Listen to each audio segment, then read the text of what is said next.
हाँ जी, और यहाँ पर एक ट्रेडर ने सप्लाई एंड डिमांड के बारे में बहुत ही अच्छी स्ट्रेटेजी एक्सप्लेन की है, तो हम लोग यहाँ पर देखते हैं और कैसे ट्रेड यहाँ पर सप्लाई एंड डिमांड जोन पे की जाती है, इसके लिए बहुत ही अच्छा एक्सप्लेन किया हुआ है। तो वीडियो फुल वॉच कीजिएगा और इसमें पूरी तौर से समझ में आ जाएगा कि सप्लाई एंड डिमांड कैसे वर्क करता है और किस तरीके से हम लोग यहाँ पर ट्रेड को प्लान कर सकते हैं। लेट्स सी, देखते हैं इसमें कैसे कैसे ये समझाता है। There are 5 pillars which you must fully understand. Number 1, what is supply and demand? Number 2, how to identify and draw supply and demand zones. Number 3, where to enter and exit. Number 4, high quality zones versus low quality zones. And last but not least, why some supply and demand zones work and why some don't. And I'll be covering all these 5 things in this long ass lecture today. So put your seatbelt on, focus and take down some notes. Guys, do not skip around. You must watch this video in order from part 1 till part 5 in order to fully understand how to trade supply and demand. Now, first and foremost, what is supply and demand zones? Supply and demand zones are basically areas where big banks or smart money are trading at, which means that if you can identify these supply and demand zones, that means you will be able to trade with these big banks and take advantage of their liquidity. And if you look at any market, be it forex, stocks or crypto, you will realize that the markets actually move between cycles of balance and imbalance. So to identify the supply and demand zones, you need to look out for areas of consolidation, like all these gray boxes that we have right here. These gray boxes areas are what we call balance, right? Balance is basically where the price is choppy, price is slow and is consolidating and there's no clear trend. So these are areas of balance. After price creates balance, imbalance will eventually come. Just like how in life, sometimes when you are experiencing a good thing, eventually a bad thing will happen to you sooner or later. So this imbalance is basically this strong move that will occur after the consolidation where price is inefficient, right? So during this imbalance, that's where price is inefficient and there's a lot of momentum. Now, one thing you must understand about supply and demand zones is that they are caused by momentum. So the stronger the momentum of the price, like this imbalance move here, the stronger the zones will be. Now, to make things simple for you, I have basically split the different types of supply and demand zones into 2 categories: reversal zones and your continuation zones. Let's look at the supply part first. So for supply zones, there is your reversal zones. So this is what we call supply reversal, or rather what I call it, alright, to make things easier. So basically how it works is that price will have a strong up move and then eventually price will lose steam, right? And then price starts consolidating and next thing you know, price reverse and it has become a downtrend. So this is what we call your supply and reversal zone. Another name for it is called rally based drop, where it's literally what the name implies, rally base drops. Alright, that's how this other name comes from. Next type of supply zones is your continuation supply zone. So in this type, you can see price will drop and then starts consolidating and then it will drop again. So basically price is just continuing in this downtrend after a period of consolidation. So this is reversal supply zones, or supply reversal, or supply continuation, whatever I like to call it. Alright, just the names actually don't really matter. Next, let's look at the demand zones. Demand zones for reversal is when price drops and then starts consolidating. Like I said, this downtrend is losing steam. Right now, that's like a balance between buyers and sellers, right? The amount of same amount of buyers and sellers, and price doesn't know where it's going, where exactly it's gonna go, and then eventually it breaks out this consolidation and it actually reverses to become an uptrend. So drop base rally, drop base rally. And then for your continuation is basically, like I said, it's a continuation. So price is in an uptrend, it push up, starts consolidating, and then eventually you'll break out this consolidation and push up even further. So rally base rally. So this is your rally base drop, rally base drop, drop base drop, drop base rally, rally base rally. You don't really have to memorize all these names, honestly. It's just a good way to identify these zones. So to identify supply and demand zones, you want to look for any one of these 4 scenarios that you can see right here. So example, when you see this on the charts, you will know that somewhere around here, this is your supply zone. Or if you identify this, you can see that somewhere right around here, this is your demand zone. So you can wait for price to come back down to this demand zone area and look for your entry. Which brings me to the next point.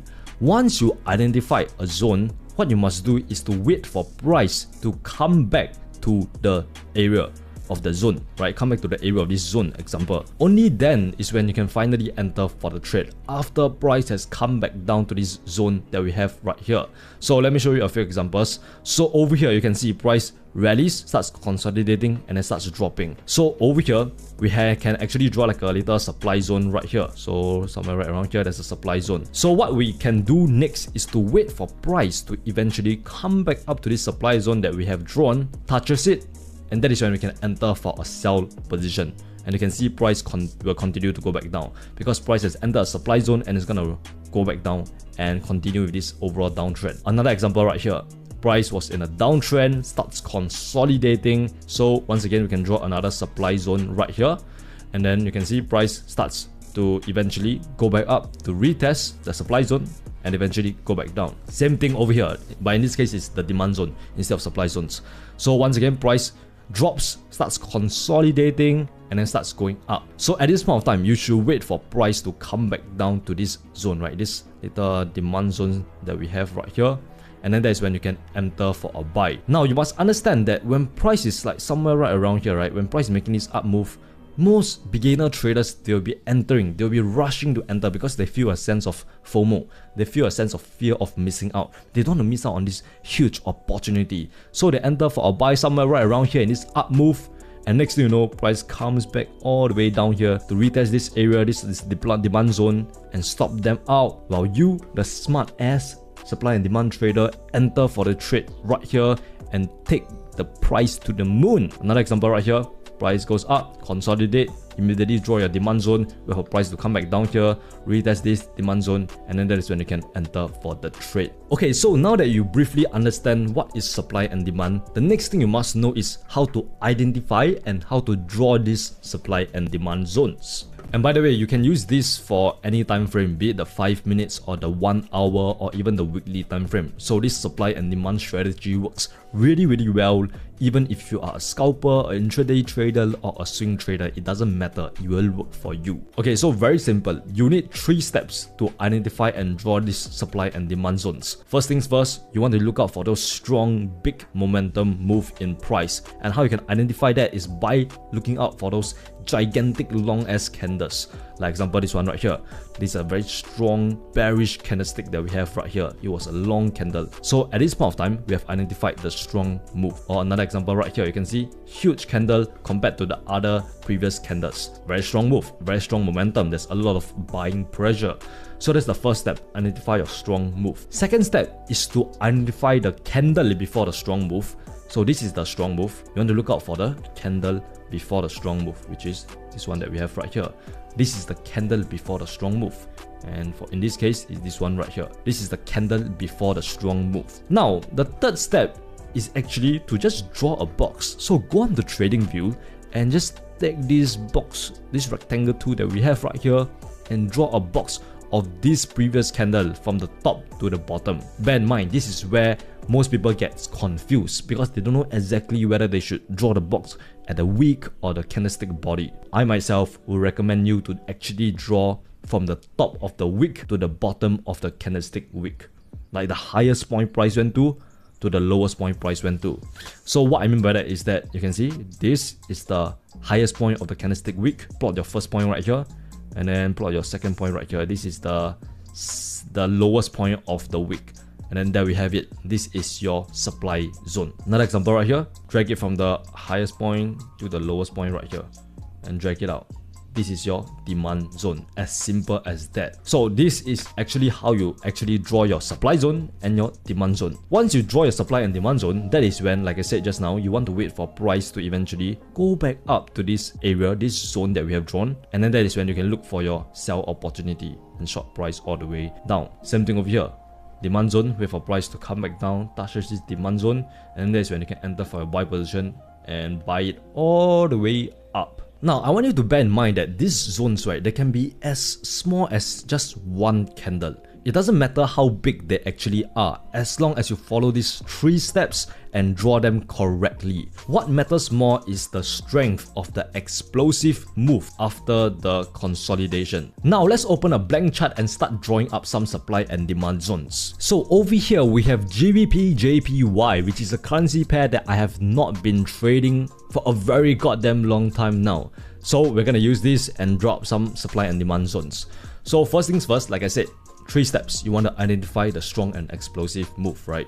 So over here, strong and explosive move that we have right here. Second step, identify the candle before the strong move. So this is the candle before the strong move. And then third step, draw a box of that candle from the top to the bottom like this. So there we have it. This is your supply zone. So we want to wait for price to eventually go back up to this area. Then that is when we can short it all the way down. So another example right here. In this case, let's look for some maybe like a demand zone now. Huge green candle, explosive move.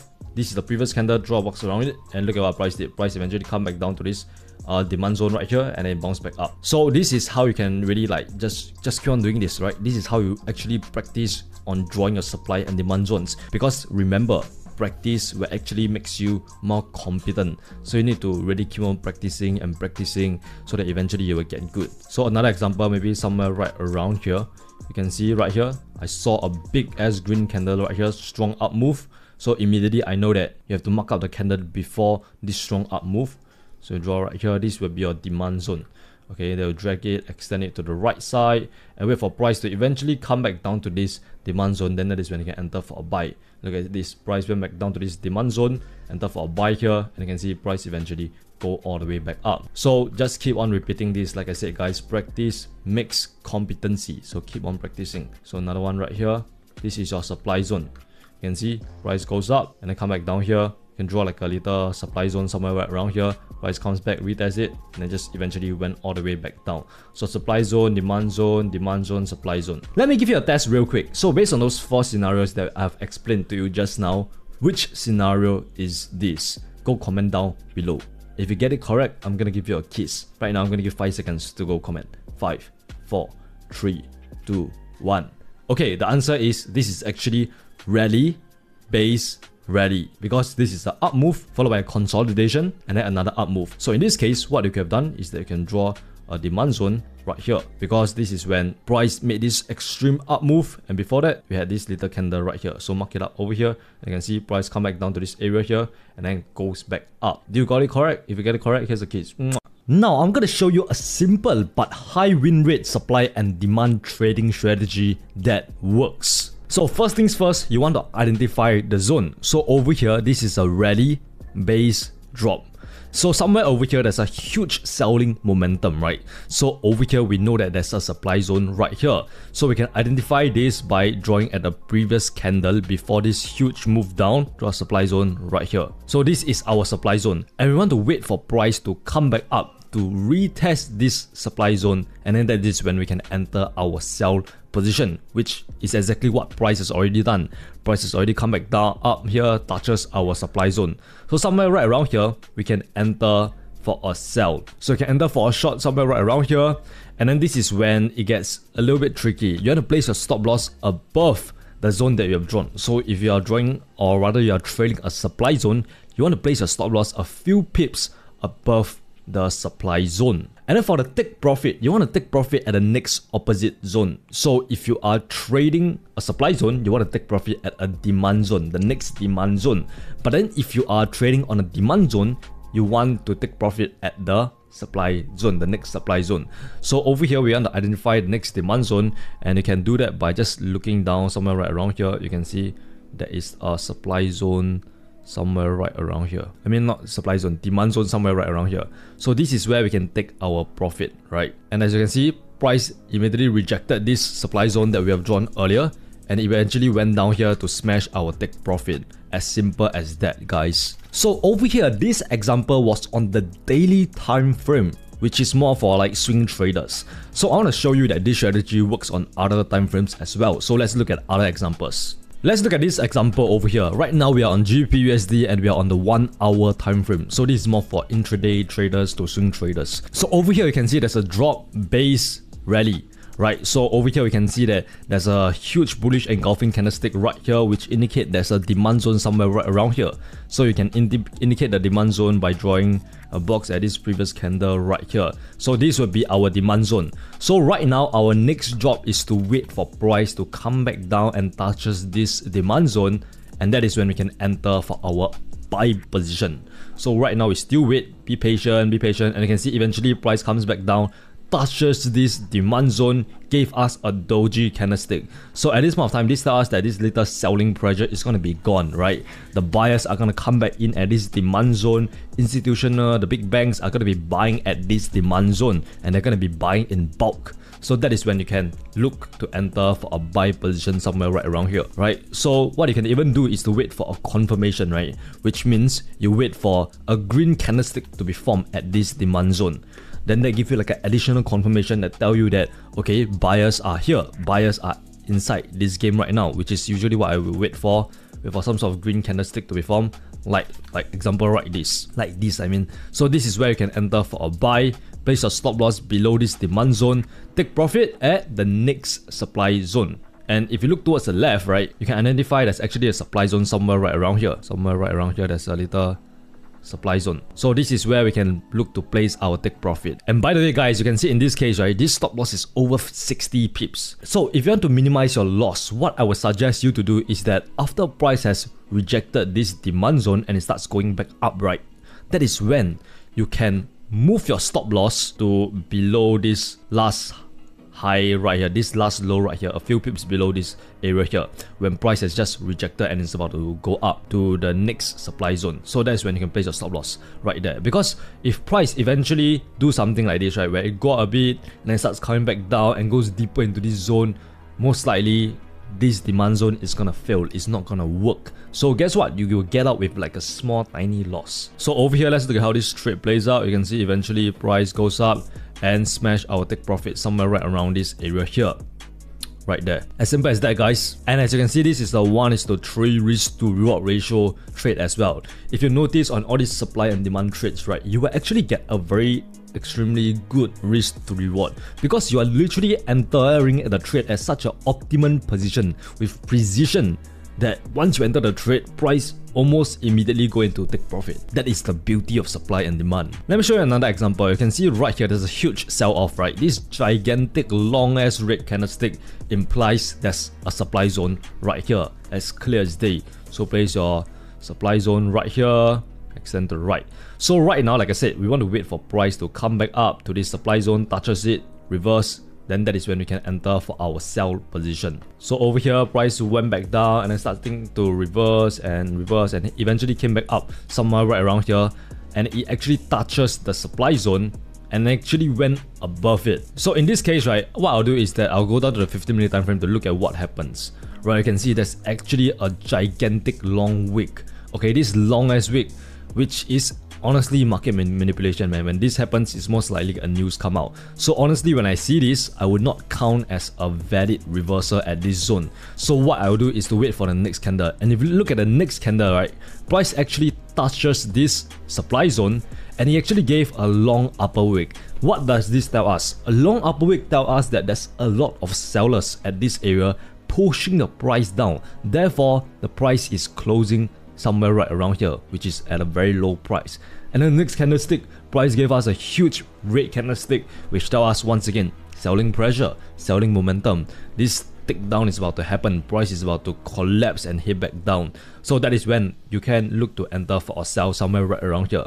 Like I said, I would have entered some when it's over here, because look at this long upper wick, long lower wick, right? Clear as day, this is market manipulation, alright? So place a stop loss above this supply zone that we have right here, take profit at the next demand zone, which could be somewhere right around here. Let me check, where's the next demand zone? Next demand zone will be, yeah, probably somewhere right around here actually. This is the next demand zone. So as you can see, this probably wasn't like the best trade setup that we have possibly get. So let's just skip this a little bit by going back to the 1 hour time frame, and you can see price eventually go back down and smash our take profit right there. You can see right here, right? The moment price actually created this new lower high, right? That is when I will have potentially moved my stop loss from over here, right? This 100 pips wide ass stop loss, move it all the way down to here. This is so that I can minimize my losses. Eventually, if price reverse and break market structure, guess what? I get out with like a tiny loss once again. All about minimizing risk and maximizing your reward. That's all trading is. So as you can tell, this strategy allows you to identify where to enter and where to exit easily. This helps to increase the chances of you using this strategy consistently. And bear in mind that there is a lot of flexibility in terms of where you place your profit target. I myself like to place my profit targets at the next key level or even at the Fibonacci extension levels. So just ultimately just test this out, experiment with the different take profit levels and find out what works for you and just stick to using that. The key to this strategy is to trade the high quality zones and avoid the low quality zones. You want to trade like a sniper, not a machine gun. Most people think that profitable trading is staring at the charts all day, but in reality, it's actually patiently waiting for the perfect A+ trade setups.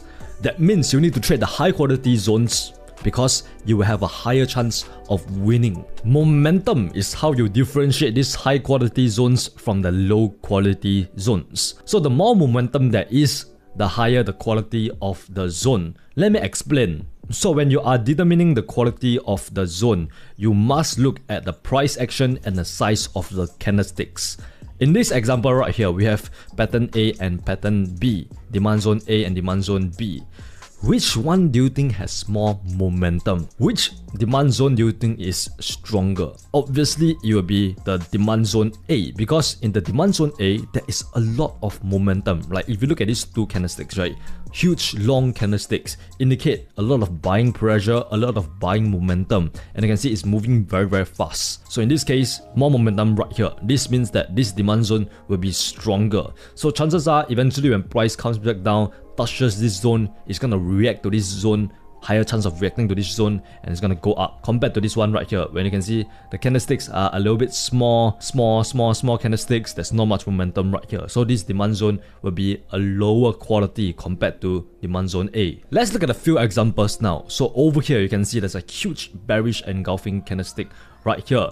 Big red candlestick tells us there's a lot of momentum, a lot of selling pressure. So in this case, we know that there will be a strong supply zone somewhere right around this area here, right? Strong supply zone. And if you look at this, and let's just copy this circle and we put it to this previous zone right here. You can see same thing, there's a supply zone right here. So there is one supply zone right here, another supply zone right here. You can see in this one down move, right? It took one red candlestick to do it. But if you look at the same scenario right here, it took 3 red candles to complete this same down move. So obviously this has more momentum, more selling pressure, and therefore this supply zone is stronger compared to this supply zone that we have right here. Or another example right here in a demand zone, huge move, huge momentum. So there's a demand zone somewhere right around here, right? Compare this to right here. There is a demand zone as well right here as well. But then which one do you think will be stronger? This one with a lot of momentum, a lot of buying pressure, or this one where there's little momentum, right? Obviously it's gonna be this one. This demand zone is gonna be much more stronger than this one. So basically the point here is the momentum in the move will indicate the quality of the zones. So if you have fast movement, lots of momentum like this, where there is more full candles, this indicates higher quality of your supply and demand zone. However, on the other hand, if you have slow movement like this, or even more like a lot of choppy candles like this where price just consolidating and lots of like chop, right? This indicates low quality zones. Here's a harsh truth. No strategy works all the time. Not all supply and demand zones work 100% of the time, except that losses and wins are part of the game. There are 3 ways to tell whether a zone will work or not. Firstly, market structure. Secondly, depth. Third, time. Let's dive deep into each one of these three factors. So actually, to illustrate this, I've created a new supply and demand watch list where I've added some currency pairs, some of which I have never ever touched or seen in my life, just to show you that this whole supply and demand tips, right, works on anything, be it crypto, stocks or forex, whatever it is, whatever they trade, it will work. So first things first, you want to focus on market structure, because this is actually the key to finding out whether a zone will work. So if price is in an uptrend, you want to buy at demand zones, and if price is in a downtrend, you want to sell at supply zones. Why? Because you want to trade with the trend rather than against the trend. However, there is an exception to this. So you want to buy demand zones that have taken out supply, and you can also sell supply zones that have taken out demand. I know it's quite confusing right now, so let me just show you a few examples. So over here we can see there's a downtrend, right? In this downtrend, price is creating what? Your lower highs, lower lows, lower highs and lower lows. So clear as day is a downtrend. So in this case, right, what you can do is to mark up all your supply zones first. So I can see there's a supply zone somewhere right around here, another supply zone somewhere right around here, right? So in this case, if you want to buy, right, if you want to buy in this downtrend, because we already know that in a downtrend, you should only sell at supply zones, right? So they can trade the trend. That means you can sell here, sell here. 2 points where you can sell. But if, let's say you are stubborn mother effer, so if you want to buy at the downtrend, you need to buy at those demand zones that have taken out supply. So what I mean by that is that, let's say there's a demand zone somewhere right around here. The only time where you can buy over here is when price has actually broken past this supply zone. All comes back down to market structure, guys. If price breaks out of this supply zone, this tells us what? Price is no longer creating a lower highs and lower low. It's actually starting to create a higher high and higher low. And this tells us that price is reversing and it's going to become an uptrend right now. When you truly master supply and demand, you will be able to trade with the smart money, and you will know exactly when to enter and when to exit